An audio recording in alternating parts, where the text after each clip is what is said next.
Hey, what is going on guys? Slick Joe here, and today I'm back with another video on Zetsubou No Shima. Today I'm going to be teaching you guys how to upgrade the KT-4 Wonder Weapon into the Masamune. It's pretty easy. You need to get 3 parts like you did for building the KT-4, then you take it down to the same room where you built it and it'll upgrade it for you. There are a couple of items that you're going to need before you can do this. Obviously, you're going to need the KT-4, you're also going to need the Skull of Non-Sapwe, and you're going to need to know how to beat the spider boss and even get to it. Links for all that will be in the description. I have all those videos on my channel teaching you how to do that, so you can go check those out. But with that being said, let's get right on into the video.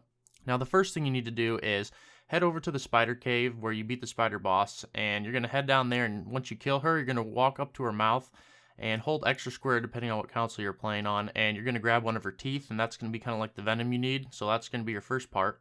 Now for the second part, what you need to do is you need to grow a plant, but you need some special water to do that, and you need this rainbow water. So what you need to do is you need to head down to the room where you built the KT-4, and instead of going into that room with Mule Kick, directly across from that, there'll be like a pipe where you can go through. It'll cost 500 points to go in it, and when you're going through it, you'll see this like blue dotted rock to the right of you, like about halfway through the pipe. I'll slow it down so you can see it better. And you're going to need to hold X or square, depending on your console, right when you kind of get past that, and it'll fill your bucket up with this rainbow water. It's not too hard. It's kind of challenging at first, but once you get it the first time, you should be able to do it every time. It won't be a problem.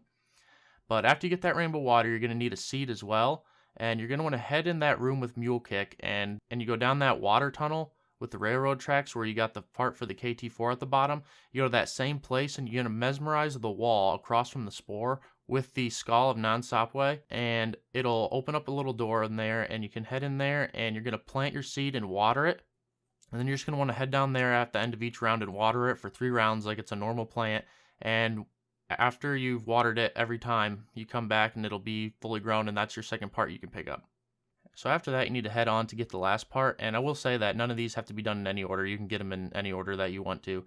But the last part that I got was you need to make sure that you've completed all of your challenges at the altar. So once you've completed all your challenges, you need to make sure you have a shield as well, and you need to head over to the altar and get your shield electrified, because after you complete all of your challenges, lightning will strike down on the altar like, I don't know, it's like every minute or so.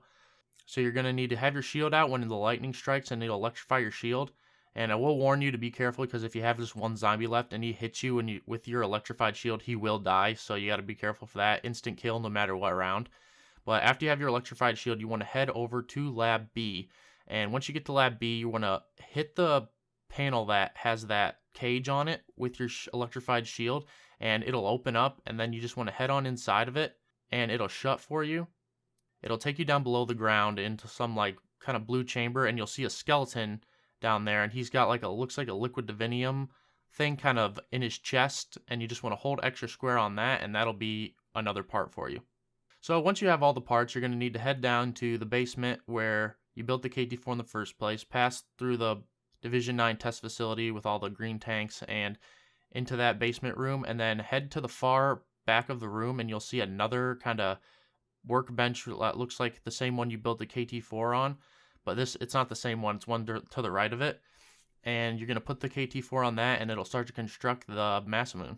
And yeah, that's pretty much all you need to do to construct the Masamune in Zetsubou No Shima. As you can see, it's not hard at all. It's just kind of time consuming a little bit, and it has a lot of prerequisites you have to get done before you can even kind of complete it. So it works the same way. You can do a single shot that'll just kill one zombie, or you have the charge shot like the normal KT-4. One thing I did forget to mention that you can do with the KT-4 or the Masamune is when you shoot the spores, it'll kind of give you a speed boost, and also the spider webs that the spiders like kind of block off areas with, you can shoot those with the KT-4 and it'll get rid of them. But yeah, that's pretty much it. Go ahead and leave a like if you enjoyed and found this video helpful. If you have any other questions, just drop them in the comments down below. Make sure to subscribe for more zombies content. And as always, thanks so much for watching, and I'll see you in the next video. Later.